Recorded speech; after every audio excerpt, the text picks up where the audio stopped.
दोबारा आपके पास आऊंगा। विपिन शर्मा, उत्तर प्रदेश को लेकर ये कहा जा रहा था भाई बीजेपी में सब ठीक नहीं है, सरकार और संगठन में सब ठीक नहीं है, केशव प्रसाद मौर्य और योगी आदित्यनाथ में सब कुछ ठीक नहीं है, लेकिन क्या यूपी का इस सियासी घमासान का अब दिल्ली में सब समाधान हो गया? क्योंकि यहां दिग्गज हैं, यहां मुलाकातें हो रही हैं, ऑल इज वेल हुआ। राजेश जी, मैं संक्षेप में कई पहलू उजागर करूंगा। पहली बात, ये किसी के बात गले नहीं उतरेगी कि all is well. All was not well.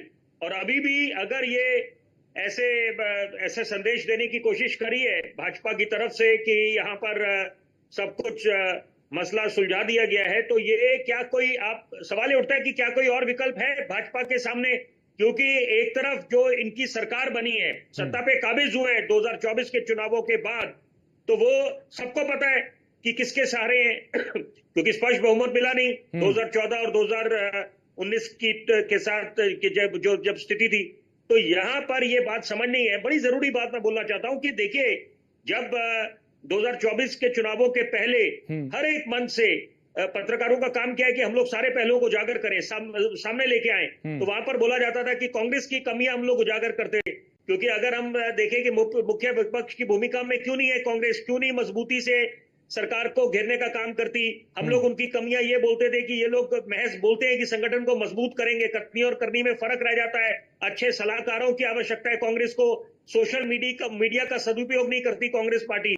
तो ऐसा प्रतीत होता है कि कांग्रेस पार्टी ने अपनी पुरानी गलतियों से, जो गलतियां उन्होंने 2014 और 2019 में करी, उससे सीख ले ली। अभी ये बात है कि सफर काफी लंबा है, चुनौती भरा सफर है कांग्रेस के लिए, कोई बाजी नहीं मारी है, लेकिन एक वापसी हुई है, कमबैक हुआ है कि 99 सीटें जो लेके आए हैं। और वो अलग बात है कि 99, जैसे नरेंद्र मोदी जी प्रधानमंत्री ने बोला कि 99 543 में लाए हैं, 100 में नहीं।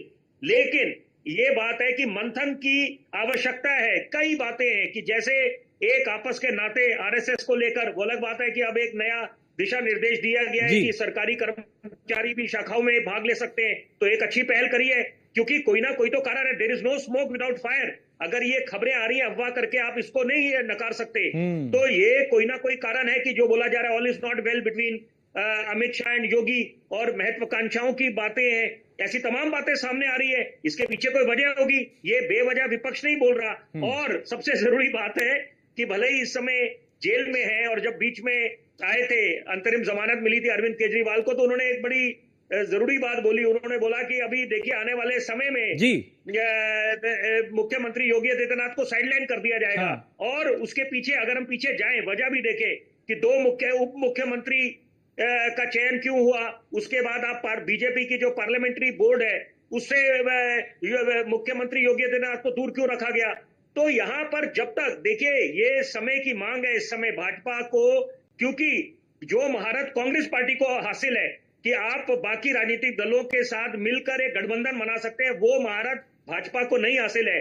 तो यहां पर उनके सामने एक बहुत बड़ी चुनौती है कि अगर उनकी सरकार नहीं चल पाती है आपस में, क्योंकि मनोबल पे सब कुछ निर्भर करता है कि आप अगर ये उपचुनाव जो है 10 सीटों के उत्तर प्रदेश में, वहां पर अगर ये बाजी नहीं मारेंगे, जैसे कि पहले 13 सीटों में हुआ है कि जो नतीजे आए हैं, तो वहां पर अब मनोबल नीचे आता रहेगा भाजपा का। तो यहां पर अपने the last thing they need is in fighting, क्योंकि कांग्रेस के लिए बोला जाता था कि ये गुटबाजी के लिए जानी जाती है। तो यहां पर तो भाजपा की खामियां उजागर आ रही है। मैं खेमचंद जी का बड़ा आदर करता हूं, लेकिन एक संक्षेप में एक बात बोलना चाहूंगा कि यहां पर समझदार उसको कहते हैं जो अपनी पुरानी गलतियों से सीख ले। और अगर आप समीक्षा कर रहे हैं कि आपकी क्या कमी पेशियां रही है, क्या कारण रहा है, देखिए, क्योंकि आप अगर इतने नीचे आए, 303 लेके आए थे आप 2019 के चुनावों में, और आप 240 पे आके आप सिमट गए हैं, तो कोई ना कोई तो कारण रहा होगा। और उत्तर प्रदेश में, क्योंकि दिल्ली का रास्ता उत्तर प्रदेश से निकलता है, कि वहां पर भारी क्षति हुई है, तो उसका आपको निश्चित बात है आकलन करना पड़ेगा।